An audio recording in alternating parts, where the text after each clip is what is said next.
Welcome back, guys. I know it's been a long time since I did a video, so I apologize first of all for that. I'm not going to do my my 2-month review on the truck right now. General, I'm happy with it. I'll do probably a 3-month check-in. Just kind of going to get repetitive if I do a video every month on the new truck. But general, happy camper with the new truck.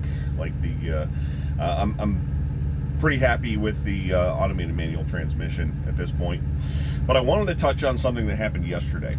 And it's something that in the trucking industry, if you're not familiar with the trucking industry, I don't think I've ever done a video on rejected loads before. And I have a different perspective perhaps on a rejected load than maybe an over-the-road driver would have on a rejected load, because at the end of the day, I'm going back to Decatur, Indiana, no matter what I do, empty or still with a loaded trailer.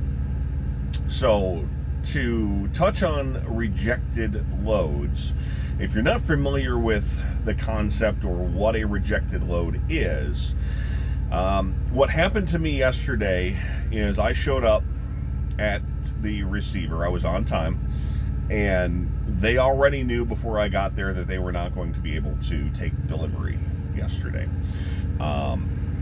It was a situation where they had already decided earlier in the day and sent an email saying they wanted to push the load to a later delivery date, not a later time in the same day. So yesterday was October the 1st, and they wanted to actually push the delivery till October the 11th. And obviously I'm not going to sit there for 10 days. It is cost prohibitive to have me sit for 10 days. You do get, if you're ever in a situation where you sit for multiple days, you are compensated. You're compensated for detention. Detention occurs after you've sat there for 2 hours for your appointment time. So my appointment time yesterday was 1 p.m. Starting at 3 p.m., if I hadn't been unloaded, I would start to get detention pay. I'm not going to throw a number out for how much detention pay is. Mine is basically set for how much I make because it's built into the contract with the shipper and receiver. And since my shipper is the same 99% of the time, I get basically the same rate all the time. However, different contracts have different amounts, so I don't want to throw a number out and then have you say, well, I drive for Prime and I drive Tanker and I went to said facility and this guy on YouTube said it was X amount and I only got paid Y amount. So I'm not going to throw a number out there. However, the 2 hours is fairly standard. There are some contracts that say 3 hours. There are some that say 4. But detention starts accruing at 2 hours with what I do. So if it would have taken them more than 2 hours to figure that out, and then they unloaded me, say, at 5 o'clock, and I got done at 6. That would have been 3 hours of detention. That is not all that uncommon to get an hour, 2 hours, 3 hours of detention. Once you hit a certain point, some customers it's 10 hours, some hours it's 12 hours. Again, it's all depending on the contract. You change to what's called layover pay. And layover is basically you've maxed out your daily allowance of detention and you get the full daily rate. And that's a layover day. So if you sit there for 12 hours, say 12 hours is the maximum amount in the contract, it turns into layover pay. So you get the set dollar amount to sit until the next day. You don't keep accruing 14, 16, 18, 20 hours of detention pay. The clock doesn't keep running. You get a maximum amount, and it changes to what's called layover pay. So those are the scenarios where they're not really sure whether they're going to be able to take you or not. Being rejected is a different story, and that's what happened to me yesterday. Being rejected sounds like it's a terrible thing, and you would hate to have it happen. As I said at the beginning of this video, for me, I'm fine with it because at the end of the day, I'm going back to the shipper. And typically what happens when a load is rejected, and a load can be rejected for any number of reasons.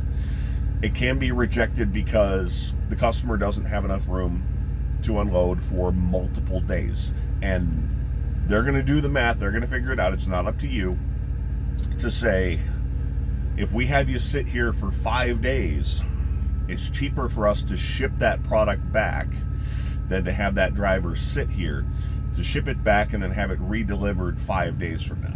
And that's basically what they had decided for me yesterday, is that we're not going to have this guy sit here for 10 days. It's cheaper to pay his way back to Decatur, Indiana, and then pay another driver, and it might be me, to go back 10 days from now and deliver that same load. Also can be rejected because of they open up the trailer, the hoses are not functional, they're not in good enough shape to unload, the pump is not clean, wasn't cleaned properly by the tank wash, something is not right on the COA, the certificate of analysis is something that's sent between the shipper and the receiver, and it's a whole bunch of scientific analysis of the product that you're hauling. The temperature of the product may not be within the proper loading and unloading range, and they may reject you because of that and send it all the way back. Where you're going to run into a problem, and all of those are, you're fine with those reasons for being rejected. The temperature one, it depends if it's the driver's fault or not. We've talked about in-transit heat.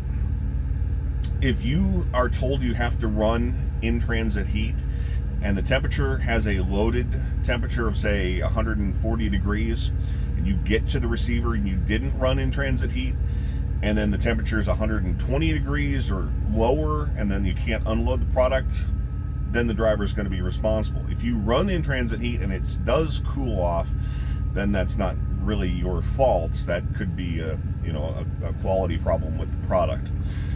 So basically, if it's not your fault and you're rejected, you're going to get paid that freight to go back. If it is your fault as a driver, again, maybe you didn't hook up the in-transit heat lines, you grabbed the wrong trailer, don't do that. And a situation where that may happen, just to give an example, Prime's trailers for tanker start with either a 9 or a 3. And then the third number is a 7 for the most part on most of our trailers. They're getting a little more complicated, but let's just say you have 307000 and 317000 right next to each other.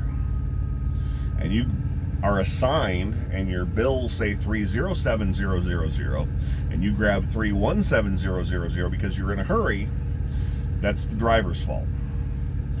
There are seals, and I've mentioned that. There's steel cables, and there's a metal tab that have numbers on those seals, and those numbers are on the bills as well. If you don't check those numbers and the numbers do not match the paperwork and the seals on the trailer, that is the driver's fault. You can make the argument, well, the shipper should have paid attention to that. That's your responsibility to check that before you leave the shipper. So if you leave the shipper and haven't checked that and get to the receiver and the receiver rejects your trailer, it's your fault. So if you do get rejected and it's not your fault, you will get paid to bring it back to where it shipped from. As an over-the-road driver, this can be a problem. If you have a pre-plan, I've talked about pre-plans before. An example, I have a load going from Decatur to the Chicago area, and then occasionally I will have a load from the Chicago area. I've mentioned before, Shanahan in Illinois has a lot of tanker traffic, and they'll occasionally have a load for me going from Shanahan back to near Decatur. If I am rejected in the Chicago delivery, I'm not able to do that delivery from Shanahan back to the Decatur area because I have to take this trailer back to Decatur. And it's not going to pay as well as the load that would have been from Shanahan back to the Decatur area.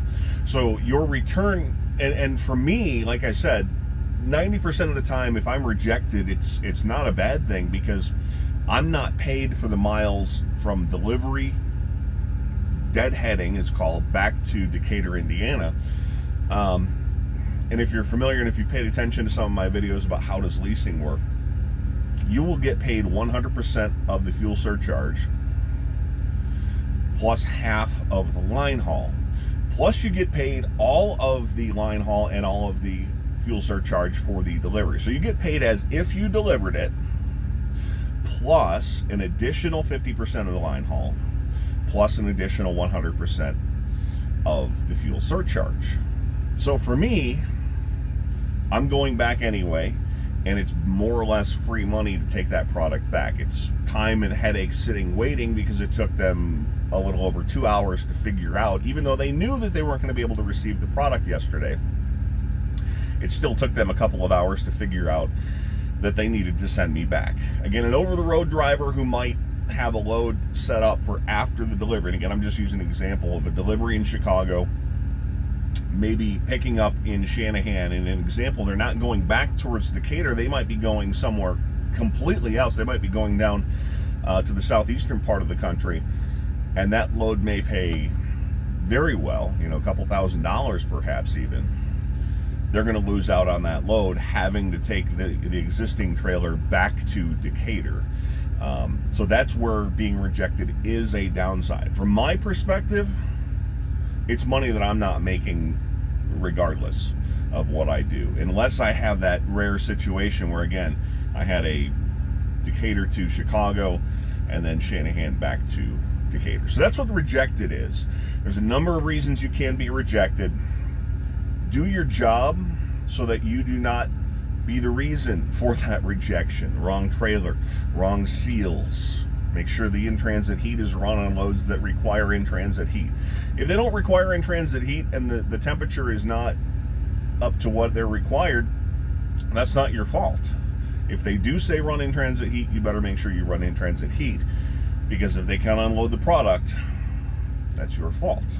So there you go. That's what a rejected load is. Again, for me yesterday, it worked out. My load that yesterday was not to Chicago. I just use that as an example. It happened to be Decatur to Indianapolis, and so I got paid to drive back to Decatur and still did my normal delivery today. Hope you found this interesting. Hope you learned something about rejections, about detention, about layover pay, and some of the things. And these are the things that folks get frustrated about when you show up and you think, how did they not know that they didn't have room? 1 o'clock delivery in the afternoon. I didn't leave until little after 9 o'clock yesterday morning. You would have thought first thing in the morning, the oil guy shows up. He tells me he gets there at 6 a.m. How did he not send an email saying, don't even bother to send the guy, and it wastes my entire day? But I got paid to just drive around basically in circles yesterday. Hope you enjoyed this. Hope you learned something. If you do want to come to Prime, click the link right in the description. It'll take you to the application. And of course, if you have any questions, ask them below, or you can click on that email address that I have included if you don't want to ask in a public forum. Thanks for watching, and I'll hopefully be getting back to doing some more videos a little more frequently in the near future. Thanks for watching. We'll talk to you next time.